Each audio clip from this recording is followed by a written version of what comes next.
बाबू अक्षय कुमार पटना के एक वकील थे और बड़े वकीलों में समझे जाते थे, यानी राय बहादुरी के करीब पहुंच चुके थे। जैसा कि अक्सर बड़े आदमियों के बारे में मशहूर है, इन बाबू साहब का लड़कपन भी बहुत गरीबी में बीता था। माँ बाप अब अपने शैतान लड़कों को डांटते डौपटते तो बाबू अक्षय कुमार का नाम मिसाल के तौर पर पेश किया जाता था। अक्षय बाबू को देखो, आज दरवाजे पर हाथी झूमता है, कल पढ़ने को तेल नहीं मयस्सर होता था, पुआल जलाकर उसकी औंच में पड़ते, सड़क की लालटेनों की रोशनी में सबक याद करते। विद्या इस तरह आती है। कोई कल्पनाशील व्यक्ति इस बात के भी साक्षी थे कि उन्होंने अक्षय बाबू को जुगनू की रोशनी में पढ़ते देखा है। जुगनू की दमक या पुआल की औंच में स्थायी प्रकाश हो सकता है, इसका फैसला सुनने वालों की अक्ल पर था। कहने का आशय यह है कि अक्षय कुमार का बचपन का जमाना बहुत ईर्ष्या करने योग्य न था और न वकालत का जमाना खुशनसीबियों की वह बाढ़ अपने साथ लाया जिसकी उम्मीद थी। बाढ़ का जिक्र ही क्या, बरसों तक अकाल की सूरत थी। यह आशा की सियाह गाउन कामधेनु साबित होगा और दुनिया की सारी नेमतें उसके सामने हाथ बौधे खड़ी रहेगी। झूठ निकली। काला गाउन काले नसीब को रोशन न कर सका। अच्छे दिनों के इंतजार में बहुत दिन गुजर गए और आखिरकार जब अच्छे दिन आए, जब गार्डन पार्टियों में शरीक होने की दावतें आने लगी, जब वह आम जलसों में सभापति की कुर्सी पर शोभायमान होने लगे तो जवानी विदा हो चुकी थी और बालों को खिजाब की जरूरत महसूस होने लगी थी। खासकर इस कारण से कि सुंदर और हंसमुख हेमवती की खातिरदारी जरूरी थी, जिसके शुभ आगमन ने बाबू अक्षय कुमार के जीवन की अंतिम आकांक्षा को पूरा कर दिया था। जिस तरह दानशीलता मनुष्य की दुर्गुणों को छिपा लेती है, उसी तरह कृपणता उसके सद्गुणों पर पर्दा डाल देती है। कंजूस आदमी के दुश्मन सब होते हैं, दोस्त कोई नहीं होता। हर व्यक्ति को उससे नफरत होती है। वह गरीब किसी को नुकसान नहीं पहुंचाता। आमतौर पर वह बहुत ही शांतिप्रिय, गंभीर, सबसे मिलजुल कर रहने वाला और स्वाभिमानी व्यक्ति होता है, मगर कंजूसी काला रंग है जिस पर दूसरा कोई रंग, चाहे कितना ही चटक क्यों न हो, नहीं चढ़ सकता। बाबू अक्षय कुमार भी कंजूस मशहूर थे। हालांकि जैसा कायदा है, यह उपाधि उन्हें ईर्ष्या के दरबार से प्राप्त हुई थी। जो व्यक्ति कंजूस कहा जाता हो, समझ लो कि वह बहुत भाग्यशाली है और उससे डाह करने वाले बहुत हैं। अगर बाबू अक्षय कुमार कौड़ियों को दौत से पकड़ते थे तो किसी का क्या नुकसान था। अगर उनका मकान बहुत ठाट बात से नहीं सजा हुआ था, अगर उनके यहाँ मुफ्तखोर ऊँघने वाले नौकरों की फौज नहीं थी, अगर वह 2 घोड़ों की फिटन पर कचहरी नहीं जाते थे तो किसी का क्या नुकसान था। उनकी जिंदगी का उसूल था कि कौड़ियों की तुम फिक्र रखो, रुक के अपनी फिक्र आप कर लेंगे, और इस सुनहरे उसूल का कठोरता से पालन करने का उन्हें पूरा अधिकार था। इन्हीं कौड़ियों पर जवानी की बहारें और दिल की उमंगें न्यौछावर की थीं। आँखों की रोशनी और सेहत जैसी बड़ी नेमत इन्हीं कौड़ियों पर चुराती थीं। उन्हें दांतों से पकड़ते थे तो बहुत अच्छा करते थे, पलकों से उठाना चाहिए था। लेकिन सुंदर हंसमुख हेमवती का स्वभाव इसके बिल्कुल उल्टा था। अपनी दूसरी बहनों की तरह वह भी सुख सुविधा पर जान देती थी और बाबू अक्षय कुमार ऐसे नादान और ऐसे रूखे सूखे नहीं थे कि उसकी कद्र करने के काबिल कमजोरियों की कद्र न करते। नहीं, वह सिंगार और सजावट की चीजों को देखकर कभी कभी खुश होने की कोशिश भी करते थे, मगर कभी कभी जब हेमवती उनकी नेक सलाहों ही परवाह न करके सीमा से आगे बढ़ जाती थी तो उस दिन बाबू साहब को उसकी खातिर अपनी वकालत की योग्यता का कुछ न कुछ हिस्सा जरूर खर्च करना पड़ता था। एक रोज जब अक्षय कुमार कचहरी से आए तो सुंदर और हंसमुख हेमवती ने एक रंगीन लिफाफा उनके हाथ में रख दिया। उन्होंने देखा तो अंदर एक बहुत नफीस गुलाबी रंग का निमंत्रण था। हेमवती से बोले, इन लोगों को एक न एक खबत सूझता ही रहता है। मेरे ख्याल में इस ड्रामेटिक परफॉर्मेंस की कोई जरूरत न थी। हेमवती इन बातों के सुनने की आदी थी। मुस्कुराकर बोली, क्यों, इससे बेहतर और कौन खुशी को मौकर हो सकता है। अक्षय कुमार सगज गए कि अब बहस मुबाहिसे की जरूरत आ गई। संभाल बैठे और बोले, मेरी जान, B0A0 के इम्तिहान में पास होना कोई गैर मामूली बात नहीं है। हजारों नौजवान हर साल पास होते रहते हैं। अगर मेरा भाई होता तो मैं सिर्फ उसकी पीठ ठोंक कर कहता कि शाबाश, खूब मेहनत की। मुझे ड्रामा खेलने का ख्याल भी न पैदा होता। डॉक्टर साहब तो समझदार आदमी है, उन्हें क्या सूझी। हेमवती, मुझे तो जाना ही पड़ेगा। अक्षय कुमार, क्यों, क्या वादा कर लिया है। हेमवती, डॉक्टर साहब की बीवी खुद आई थी। अक्षय कुमार, तो मेरी जान, तुम भी कभी उनके घर चली जाना, परसों जाने की क्या जरूरत है। हेमवती, अब बता ही दूं, मुझे नायिका का पाठ दिया गया है और मैंने उस मंजूर कर लिया है। ये कहकर हेमवती ने गर्व से अपने पति की तरफ देखा, मगर अक्षय कुमार को इस खबर से बहुत खुशी नहीं हुई। इससे पहले 2 बार हेमवती शकुंतला बन चुकी थी। इन दोनों मौकों पर बाबू साहब को काफ़ी खर्च करना पड़ा था। उन्हें डर हुआ कि अब की हफ्ते में फिर गोश्त कंपनी 200 का बिल पेश करेगी और इस बात की सख्त ज़रूरत थी कि अभी से रोकथाम की जाए। उन्होंने बहुत मुलायमियत से हेमवती का हाथ पकड़ लिया और बहुत मीठे और मोहब्बत में लिपटे हुए लहजे में बोले, प्यारी, ये बला फिर तुमने अपने सर ले ली। अपनी तकलीफ और परेशानी का बिल्कुल ख्याल नहीं किया।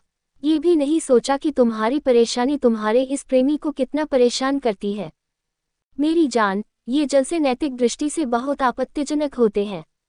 इन्हीं मौक़ों पर दिलों में ईर्ष्या के बीज बोए जाते हैं। यही पीठ पीछे बुराई करने की आदत पड़ती है और यही तानेबाजी और नोकझोंक की मशक होती है। फला लेडी हसीन है, इसलिए उसकी दूसरी बहनों का फर्ज है कि उससे जलें। मेरी जान, ईश्वर न करे कि कोई दाही बने, मगर दाह करने के योग्य बनना तो अपने अख्तियार की बात नहीं। मुझे भय है कि तुम्हारा दाहक सौंदर्य कितने ही दिलों को जलाकर राख कर देगा। प्यारी हेमू, मुझे दुख है कि तुमने मुझसे पूछे बगैर यह निमंत्रण स्वीकार कर लिया। मुझे विश्वास है, अगर तुम्हें मालूम होता कि मैं इसे पसंद न करूंगा तो तुम हरगिज स्वीकार न करती। सुंदर और हंसमुख हेमवती इस मोहब्बत में लिपटी हुई तकरीर को बजाहिर बहुत गौर से सुनती रही। इसके बाद जानबूझकर अनजान बनते हुए बोली, मैंने तो ये सोचकर मंजूर कर लिया था कि कपड़े सब पहले ही के रखे हुए हैं, ज़्यादा सामान की ज़रूरत न होगी, सिर्फ चंद घंटों की तकलीफ है और एहसान मुफ्त। डॉक्टरों को नाराज करना भी तो अच्छी बात नहीं है, मगर अब न जाऊंगी। मैं अभी उनको अपनी मजबूरी लिखे देती हूँ। सचमुच क्या फ़ायदा, बेकार की उलझन। ये सुनकर कि कपड़े सब पहले के रखे हुए हैं, कुछ ज़्यादा खर्च न होगा, अक्षय कुमार के दिल पर से एक बड़ा बोझ उठ गया। डॉक्टरों को नाराज करना भी तो अच्छी बात नहीं। ये जुमला भी मानी से खाली न था। बाबू साहब पछताए कि अगर पहले से ये हाल मालूम होता तो काहे को इस तरह रूखा सूखा उपदेशक बनना पड़ता। गर्दन हिलाकर बोले, नहीं नहीं मेरी जान, मेरा मंशा ये हरगिज नहीं कि तुम जाओ ही मत। जब तुम निमंत्रण स्वीकार कर चुकी हो तो अब उससे मुकरना इंसानियत से हटी हुई बात मालूम होती है। मेरी सिर्फ यह मंशा थी कि जहाँ तक मुमकिन हो ऐसे जलसों से दूर रहना चाहिए। मगर हेमवती ने अपना फैसला बहाल रखा, अब मैं न जाऊंगी। तुम्हारी बातें गिरह में बांध ली। फिर दूसरे दिन शाम को अक्षय कुमार हवाखोरी को निकले। आनंद बाग उस वक्त जोबन पर था। ऊंचे ऊंचे सरों और अशोक की कतारों के बीच लाल बजरी से सजी हुई सड़क ऐसी खूबसूरत मालूम होती थी कि जैसे कमल के पत्तों में फूल खिलो हुआ है या नोकदार पलकों के बीच में लाल मतवाली आंखें जेब दे रही हैं। बाबू अक्षय कुमार इस क्यारी पर हवा के हल्के फुल्के ताजगी देने वाले झोंकों को मजा उठाते हुए एक सायेदार कुंज में जा बैठे। यह उनकी खास जगह थी। इस इनायतों की बस्ती में आकर थोड़ी देर के लिए उनके दिल पर फूलों के खिलेपन और पत्तों की हरियाली का बहुत ही नशीला असर होता था। थोड़ी देर के लिए उनका दिल भी फूल की तरह खिल जाता था। यहाँ बैठे उन्हें थोड़ी देर हुई थी कि उन्हें एक बूढ़ा आदमी अपनी तरफ आता हुआ दिखाई दिया। उसने सलाम किया और एक मोहरदार बंद लिफाफा देकर गायब हो गया। अक्षय बाबू ने लिफाफा खोला और उसकी अम्बरी महक से रूह फड़क उठी। खत का मजमून ये था, मेरे प्यारे अक्षय बाबू, आप इस नाचीज के खत को पढ़कर बहुत हैरत में आएंगे, मगर मुझे आशा है कि आप मेरी इस ढिठाई को माफ़ करेंगे। आपके आचार विचार, आपकी सुरुचि और आपके रहन सहन की तारीफें सुन सुनकर मेरे दिल में आपके लिए एक प्रेम और आदर का भाव पैदा हो गया है। आपके सादे रहन सहन ने मुझे मोहित कर लिया है। अगर हया शर्म मेरा दामन न पकड़े होती तो मैं अपनी भावनाओं को और भी स्पष्ट शब्दों में प्रकाशित करती। साल भर हुआ कि मैंने सामान्य पुरुषों की दुर्बलताओं से निराश होकर यह इरादा कर लिया था कि शेष जीवन खुशियों को सपना देखने में काटूंगी। मैंने ढूंढा, मगर जिस दिल की तलाश थी न मिला। लेकिन जब से मैंने आपको देखा है, मुद्दतों की सोई हुई उमंगें जाग उठी हैं। आपके चेहरे पर सुंदरता और जवानी की रोशनी न सही मगर कल्पना की झलक मौजूद है, जिसकी मेरी निगाह में ज़्यादा इज्जत है। हालांकि मेरा ख्याल है कि अगर आपको अपने बहिरंग की चिंता होती तो शायद मेरे अस्तित्व का दुर्बल अंश ज़्यादा प्रसन्न होता। मगर मैं रूप की भूखी नहीं हूँ। मुझे एक सच्चे, प्रदर्शन से मुक्त, सीने में दिल रखने वाले इंसान की चाह है और मैंने उसे पा लिया। मैंने एक चतुर पनडुब्बे की तरह समुंदर की तह में बैठकर उस रतन को ढूंढ निकाला है। मेरी आपसे केवल ये प्रार्थना है कि आप कल रात को डॉक्टर किचलू के मकान पर तशरीफ लाएं। मैं आपका बहुत एहसान मानूंगी। वहाँ एक हरे कपड़े पहने स्त्री अशोकों के कुंज में आपके लिए आंखें बिछाए बैठी नजर आएगी। इस खत को अक्षय कुमार ने दोबारा पढ़ा। इसका उनके दिल पर क्या असर हुआ, ये बयान करने की जरूरत नहीं। वह ऋषियों नहीं थे, हालांकि ऐसे नाजुक मौके पर ऋषियों का फिसल जाना भी असंभव नहीं। उन्हें एक नशा सा महसूस होने लगा। जरूर इस परी ने मुझे यहाँ बैठे देखा होगा। मैंने आज कई दिन से आईना भी नहीं देखा, जाने चेहरे की क्या कैफियत हो रही है। इस ख्याल से बेचैन होकर वह दौड़े हुए एक हौज पर गए और उसके साफ पानी में अपनी सूरत देखी, मगर संतोष न हुआ। बहुत तेजी से कदम बढ़ाते हुए मकान की तरफ चले और जाते ही आईने पर निगाह दौड़ाई। हजामत साफ नहीं है और साफा कमबख्त खूबसूरती से नहीं बंधा, मगर तब भी मुझे कोई बदसूरत नहीं कह सकता। ये जरूर कोई आला दर्जे की पढ़ी लिखी, ऊंचे विचारों वाली स्त्री है, वरना मामूली औरतों की निगाह में तो दौलत और रूप के सिवा और कोई चीज जचती ही नहीं। तो भी मेरा यह फूहड़पन किसी सुरुचि संपन्न स्त्री को अच्छा नहीं मालूम हो सकता। मुझे अब इसका ख्याल रखना होगा। आज मेरे भाग्य जागे हैं।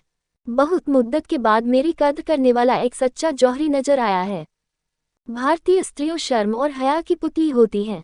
जब तक कि अपने दिल की हलचलों से मजबूर न हो जाए वह ऐसा खत लिखने को साहस नहीं कर सकती। इन्हीं ख्यालों में बाबू अक्षय कुमार ने रात काटी, पलक तक नहीं झपकी। दूसरे दिन सुबह 10 बजे तक बाबू अक्षय कुमार ने शहर की सारी फैशनेबल दुकानों की सैर की। दुकानदार हैरत में थे कि आज बाबू साहब यहाँ कैसे भूल पड़े। कभी भूलकर भी न झांकते थे, ये कायापलट क्यों कर हुई। गरज आज उन्होंने बड़ी बेदर्दी से रुपया खर्च किया और जब घर चले तो फिटन पर बैठने की जगह न थी। हेमवती ने उनके माथे पर से पसीना साफ करके पूछा, आज सवेरे से कहाँ गायब हो गए। अक्षय कुमार ने चेहरे को जरा गंभीर बनाकर जवाब दिया, आज जिगर में कुछ दर्द था, डॉक्टर चड्ढा के पास चला गया था। हेमवती के सुंदर हंसते हुए चेहरे पर मुस्कुराहट सी आ गई। बोली, तुमने मुझसे बिल्कुल जिक्र नहीं किया। जिगर का दर्द भयानक मर्ज है। अक्षय कुमार, डॉक्टर साहब ने कहा है, कोई डरने की बात नहीं है। हेमवती, इसकी दवा किचलू के यहाँ बहुत अच्छी मिलती है। मालूम नहीं डॉक्टर चड्ढा मर्ज की तह तक पहुँचे भी या नहीं। अक्षय कुमार ने हेमवती की तरफ एक बार चुभती हुई निगाहों से देखा और खाना खाने लगे। इसके बाद अपने कमरे में जाकर बैठे। शाम को जब वह पार्क, घंटाघर, आनंद बाग की सैर करते हुए फिटन पर जा रहे थे तो उनके होठों पर लाली और गालों पर जवानी की गुलाबी झलक मौजूद थी। तो भी प्रकृति के अन्याय पर, जिसने उन्हें रूप की संपदा से वंचित रखा था, उन्हें आज जितना गुस्सा आया शायद और कभी न आया हो। आज वह पतली नाक के बदले अपना खूबसूरत गाउन और डिप्लोमा सब कुछ देने के लिए तैयार थे। डॉक्टर साहब के चलू का खूबसूरत लताओं से सजा हुआ बंगला रात के वक्त दिन का समार दिखा रहा था। फाटक के खंभे, बरामदे की मेहराबें, सरों के पेड़ों की कतारें सब बिजली के बल्बों से जगमगा रही थीं। इंसान की बिजली की कारीगरी अपना रंगारंग जादू दिखा रही थी। दरवाजे पर शुभागमन का बंधनवार, पेड़ों पर रंग बिरंगे पक्षी, लताओं में खिले हुए फूल, ये सब इसी बिजली की रोशनी के जलवे हैं। इसी सुहानी रोशनी में शहर के रईस इठलाते फिर रहे हैं। अभी नाटक शुरू करने में कुछ देर है, मगर उत्कंठा लोगों को अधीर करने पर लगी है। डॉक्टर किचलू दरवाजे पर खड़े मेहमानों का स्वागत कर रहे हैं। 8 बजे होंगे कि बाबू अक्षय कुमार बड़ी आन बान के साथ अपनी फिटन से उतरे। डॉक्टर साहब चौंक पड़े, आज ये गूले में कैसे फूल लग गए। उन्होंने बड़े उत्साह से आगे बढ़कर बाबू साहब का स्वागत किया और सर से पांव तक उन्हें गौर से देखा। उन्हें कभी ख्याल भी न हुआ था कि बाबू अक्षय कुमार ऐसे सुंदर सजीले कपड़े पहने हुए गबरू नौजवान बन सकते हैं। कायाकल्प का स्पष्ट उदाहरण आंखों के सामने खड़ा था। अक्षय बाबू को देखते ही इधर उधर के लोग आकर उनके चारों ओर जमा हो गए। हर शख्स हैरत से एक दूसरे का मुंह ताकता था। होंठ रुमाल की आड़ ढूंढने लगे, आंखें सरगोशियां करने लगी। हर शख्स ने गैरमामूली तपाक से उनका मिजाज पूछा। शराबियों की मजलिस और पीने की मनाही करने वाली हजरते वाइज की तशरीफावरी का नज़ारा पेश हो गया। अक्षय बाबू बहुत झेप रहे थे। उनकी आंखें ऊपर को न उठती थीं। इसलिए जब मिर्जापुरसियों को तूफान दूर हुआ तो उन्होंने अपनी हरे कपड़ों वाली स्त्री की तलाश में चारों तरफ एक निगाह दौड़ाए और दिल में कहा, ये शोहदे हैं, मस्खरे, मगर अभी अभी उनकी आंखें खुली जाती हैं। मैं दिखा दूंगा कि मुझ पर भी सुंदरियों की दृष्टि पड़ती है। ऐसी सुंदरियां भी हैं जो सच्चे दिल से मेरे मिजाज की कैफियत पूछती हैं और जिनसे अपना दर्दे दिल कहने में मैं भी रंगीन बयान हो सकता हूँ। मगर उस हरे कपड़ों वाली प्रेमिका का कहीं पता न था। निगो चारों तरफ से घूम घाम कर नाकाम वापस आई। आध घंटे के बाद नाटक शुरू हुआ।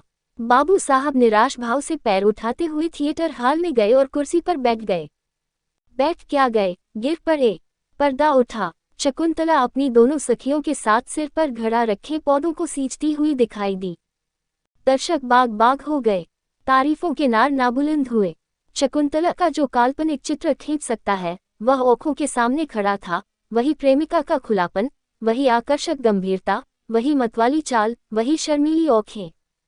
अक्षय बाबू पहचान गए, ये सुंदर हंसमुख हेमवती थी।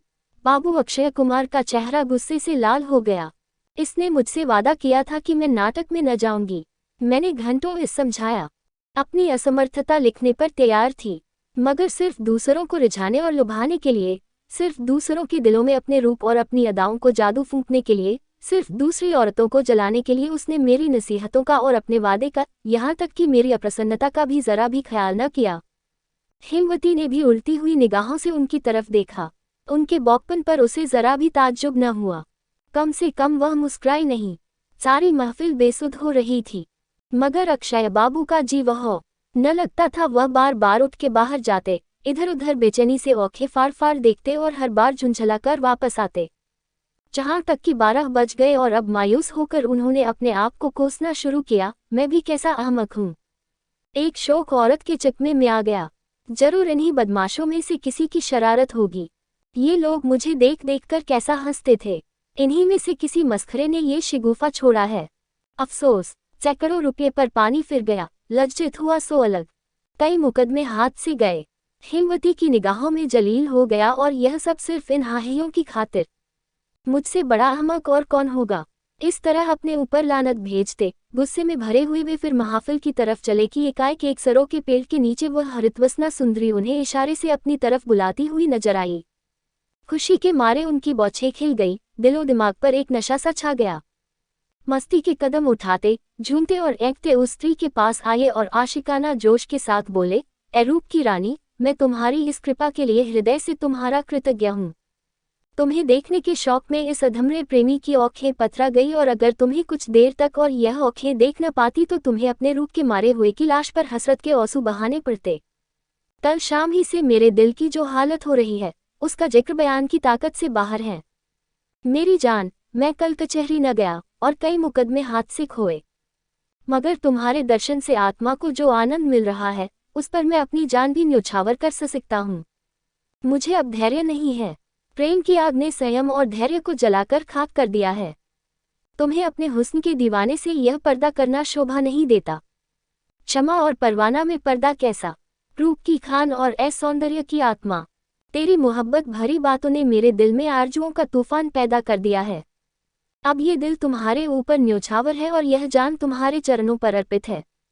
ये कहते हुए बाबू अक्षय कुमार ने आशिकों जैसी ढिठाई से आगे बढ़कर उस हरितवसना सुंदरी का घूंघट उठा दिया और हेमवती को मुस्कुराते देखकर बेइख्तियार मुंह से निकला, अरे, और फिर कुछ मुंह से न निकला।